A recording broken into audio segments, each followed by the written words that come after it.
Mga bagay na dapat nyo consider kung mag-migrate kayo dito sa Canada. Una, pathway.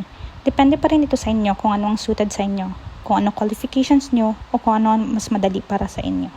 Kung processing time lang, pinakamabilis ang mag-student pathway, pero yun lang mapapagastos ka talaga. Pwede ka naman mag-AIP, PNP, FSWP, CEC at iba pang pathway. Sa amin, nag-AIP pathway kami para work na kami agad. Ang hirap kasi pagsabayan ng pag-aaral at pagtatrabaho. Second one, agency or consultant or magdi-DIY ka. If you have the knowledge and time, you can do it yourself. Basta alam mo talaga yung ginagawa mo, lalo na when submitting documents and following instructions in the portal. But if you're working, medyo busy at stressed na sa work, you better have your agency or consultant. In our case, may consultant kami. That's why very smooth lang processing from work permit to PR. Number 3, finances. You need to evaluate your finances kung kaya mo na bang mag-process or magdidepende din ito kung anong pathway mo at kung kukuha ka ng consultant mo. So kung mag-student pathway ka or if ever kukuha ka ng consultant, medyo malaki talagang kailangan ipunin.